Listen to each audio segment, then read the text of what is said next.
Kembali di YouTube channel saya, oke.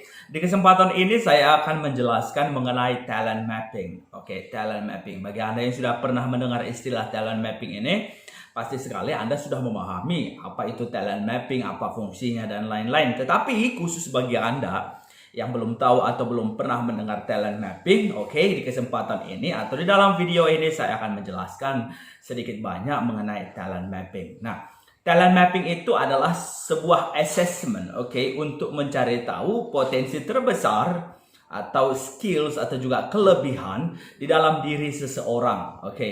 Nah, assessment ini dilakukan, oke, untuk mengetahui lebih dalam lagi, oke, potensi yang dimiliki seseorang. Nah, jika Anda atau jika perusahaan melakukan assessment ini, tentu sekali perusahaan akan mencari tahu sebenarnya setiap karyawan itu memiliki potensi besar seperti apa. Nah, jika semua potensi yang berbeda-beda ini disatukan, maka akan memiliki kekuatan yang sangat besar. Dan potensi ini akan menjadikan perusahaan tersebut memiliki sumber daya yang bisa berdaya saing. Oke. Nah, banyak orang melakukan assessment, oke, banyak perusahaan melakukan assessment atau talent mapping ini untuk menemukan passionnya itu di mana, potensinya itu di mana, sehingga orang atau seseorang itu tidak melakukan, oke, hal-hal yang bukan menjadi potensinya. Nah, jika Anda sudah menemukan potensi, bakat, oke, maka Anda dapat mengembangkan bakat tersebut.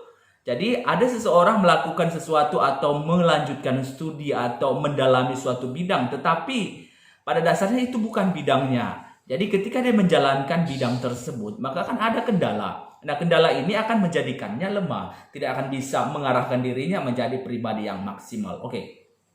Nah, talent mapping ini terdiri dari 4 aspek. Nah, saya akan menjelaskan satu persatu. Yang pertama itu kemampuan thinking atau pemikiran. Secara kita ketahui bahwasanya otak itu terdiri dari 2. Oke, ada dia otak kanan dan ada otak kiri. Nah, di otak kanan itu, oke, dalam talent mapping itu terdiri dari strategi, oke, lalu kemampuan menghasilkan ide atau ideations, oke. Lalu juga di otak kanan ini berkonsentrasi atau fokus kepada futuristics atau menggambar di masa yang akan depan ini, masa depan saya akan menjadi apa, menemukan apa, melaksanakan apa dan lain-lain.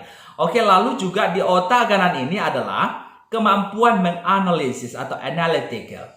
Oke, jadi di otak kanan ini keempat kombinasi ini akan memaksimalkan potensi Anda menurut bidang di pemikiran. Oke, lalu setelah otak kanan maka akan ada otak kiri. Nah, di otak kiri ini pada dasarnya ini adalah orang-orang yang pembelajar, oke, learners. Oke, lalu ada namanya mereka mampu menghasilkan input dan juga menerima input, oke. Lalu di otak kanan ini juga mereka memiliki kemampuan untuk mengidentifikasi atau identifications, oke.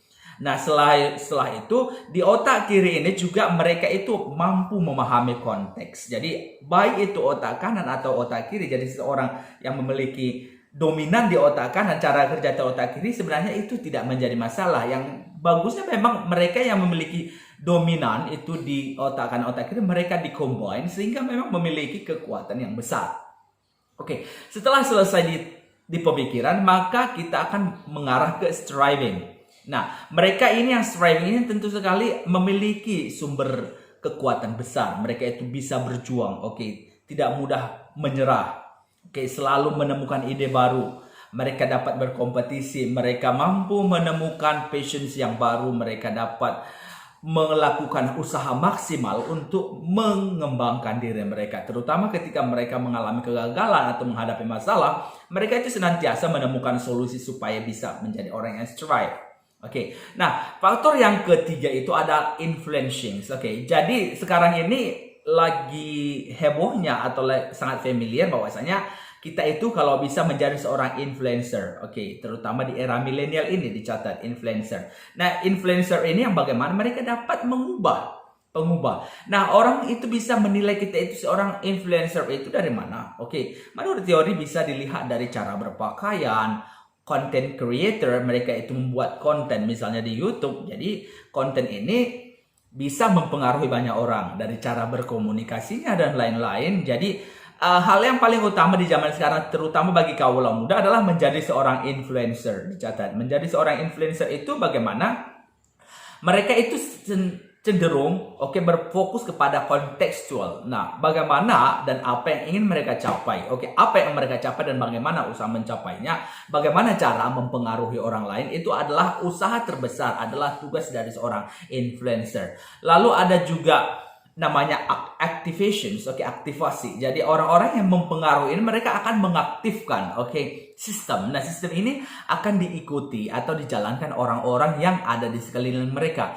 Lalu seorang influencer ini juga, mereka itu adalah orang yang suka berkompetisi. Jadi bukan mereka yang duduk aman, merasa nyaman, atau di zona nyaman, mereka tidak mau bereksplorasi. Tetapi di influencer atau influencing ini, mereka cenderung ingin berkompetisi to become the best. Tujuannya to become the best atau menjadi seorang an influencer. Jadi pemahaman ini mengarah pada hal yang positif.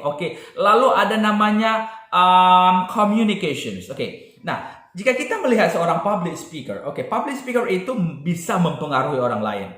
Impactful public speaker. Jadi, ketika kita berkomunikasi, kita dapat mempengaruhi orang lain. Ketika kita berbicara, mereka bisa merasa nyaman, mereka itu merasa enjoy dengan apa yang kita sampaikan, karena ini adalah tugas seorang influencer. Atau menurut talent mapping, kita itu memiliki nggak kemampuan komunikasi ini. Nah, komunikasi dibagi dua, personal dan interpersonal. Nah, hal ini dapat dilaksanakan bagaimana dengan melakukan berbagai latihan. Latihannya bagaimana? Salah satu memiliki kemampuan public speaking.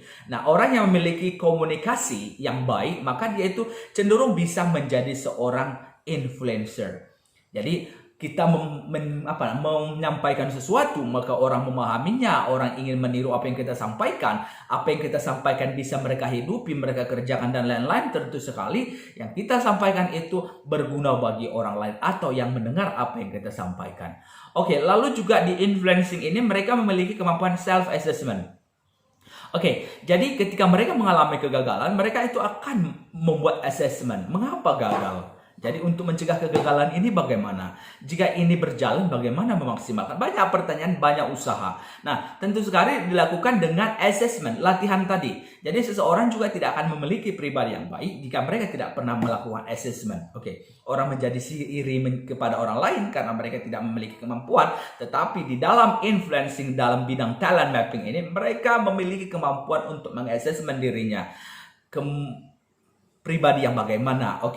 Sifat yang negatif bagaimana yang dia miliki, yang positif, yang dominan yang mana. Jika memang kita ingin menjadi seorang influencer, maka yang dominan adalah sifat-sifat positif. Meskipun pada dasarnya manusia memiliki sifat negatif dan positif, tetapi sifat yang negatif tadi itu kita minimalisir dan kita maksimalkanlah sifat-sifat yang positif.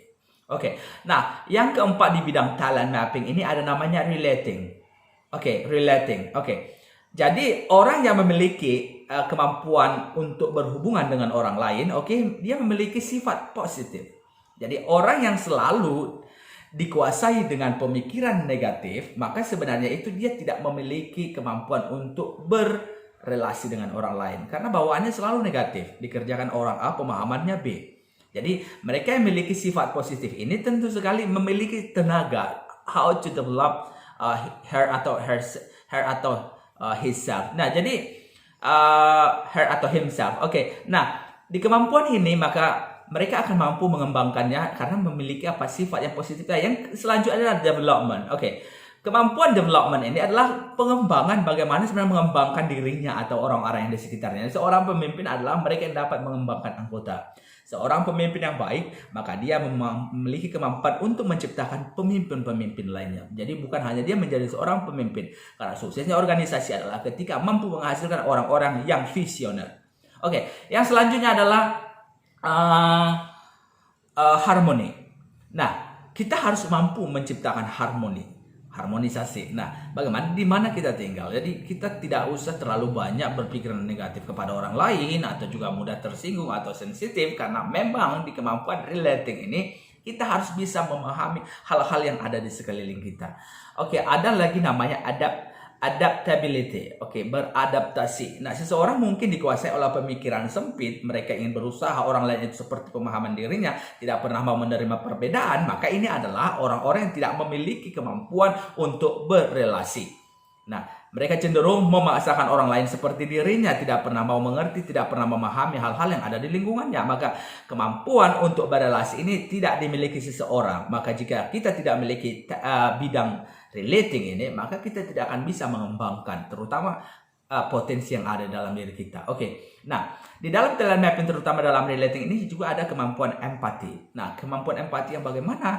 Ya, tentu sekali kita dapat memahami hal-hal yang misalnya mereka mengalami kesedihan, kita dapat merasakannya. Jadi empati dan simpati sangat berbeda. Nah, di dalam talent mapping hubungannya kepada relating ini adalah di bidang empati. Mereka memiliki kemampuan untuk merasakan apa yang dirasakan orang lain, terutama hal-hal yang berkaitan dengan hal yang menyedihkan atau juga mengalami musibah dan lain-lain. Nah, saya simpulkan bahwasanya talent mapping ini adalah assessment diri, Anda dapat menemukan passion Anda dapat menemukan jati diri Anda mampu menemukan minat Anda, bakat Anda. Maka bakat yang Anda miliki sejatinya harus Anda kembangkan. Bakat yang Anda miliki sejatinya harus menjadi identitas Anda. Maka identitas Anda sejatinya harus menjadi masa depan Anda. Masa depan Anda sejatinya harus menjadi visi yang akan Anda capai. Demikian, sekian dan terima kasih.